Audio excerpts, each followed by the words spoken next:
wa kaifa tasbiru ala ma lam tuhit bihi khubra. Bagaimana engkau bisa sabar atas sesuatu sedangkan engkau nggak punya ilmu yang cukup tentang hal tersebut. Karena kan apapun musibahnya, apapun masalahnya, kita harus nahan dari maksiat nih. Berarti kan kita harus on track apapun yang terjadi.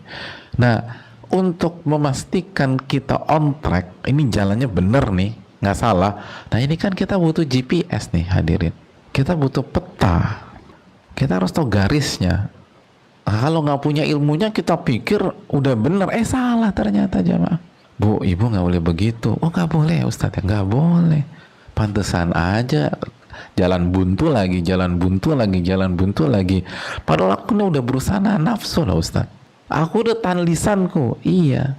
Tapi ibu salah jalan. Akhirnya nggak sampai juga ke tujuan. Nah, ini pentingnya ilmu hadirin.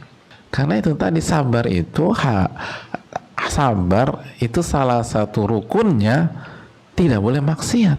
Itu sabar. Kan jaga nafsu, jaga jiwa, jaga lisan, dan jaga anggota tubuh dari maksiat. Nah, kita tahu dari mana ini maksiat atau bukan kalau bukan dari ilmu. Makanya nggak cukup hanya dipikir-pikir aja. Akhirnya nanti jadi overthinking, sok tahu, ternyata salah. Dan kasusnya banyak seperti ini. Dan nggak cukup hanya pokoknya kita serahkan aja kepada Allah. Pokoknya aku semua serahkan aja kepada Allah. Betul, serahkan kepada Allah itu salah satu rukun. Tapi kan nggak cukup hanya serahkan kepada Allah. Simpel aja ginilah hadirin.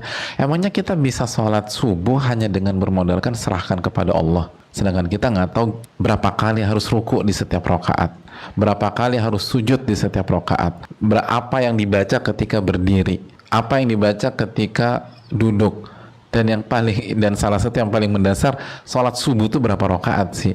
Kalau kita nggak ngerti hal-hal demikian, gimana kita bisa sholat subuh walaupun kita ini udah serahkan kepada Allah Subhanahu wa Ta'ala? Nah, ini kadang-kadang masalah kita tuh demikian hadirin. Pokoknya dengan pedenya nih, udah pokoknya aku serahkan aja sama Allah. Tapi nggak mau belajar, nggak mau nanya, nggak tahu ilmunya, ya akhirnya babak belur juga. Yang disalahin pihak lain. Aku ini udah berusaha ngejalanin, kenapa masih berantakan? Ya tahu ilmunya apa enggak? Aku kan udah serahkan kepada Allah. Iya itu tadi. Emangnya cukup puasa Ramadan hanya modal serahkan kepada Allah? Kan kita harus tahu ilmunya tentang kapan mulai, kapan berakhir. Apa aja pembatal-pembatal puasa, kan demikian. Makanya nggak akan bisa sabar kalau nggak ngaji. Ini penting nih. Nggak akan bisa merubah cobaan, musibah menjadi anugerah kalau nggak nuntut ilmu. Itu jamaah, nggak akan bisa. Nggak akan bisa merubah ujian menjadi kenikmatan kalau kita nggak duduk di hadapan firman-firman Allah dan hadis-hadis Nabi Sallallahu Alaihi Wasallam. Terus kita belajar deh. Nggak bisa. Yang ada nanti kita hanya bicara sebatas global-global aja. Narasi global itu penting lah hadirin. Tapi kan breakdown juga penting. Gimana? Itu kan oke, itu secara global kita paham. Tapi gimana detailnya itu jamaah? Karena itu tadi, jaga nafsu, jaga hati, jaga jiwa, jaga lisan, atau tahan nafsu, tahan jiwa, tahan lisan, dan tahan anggota badan dari maksiat. Berarti kita butuh teman yang maksiat, mana yang bukan. Maka disitulah terjadi perubahan.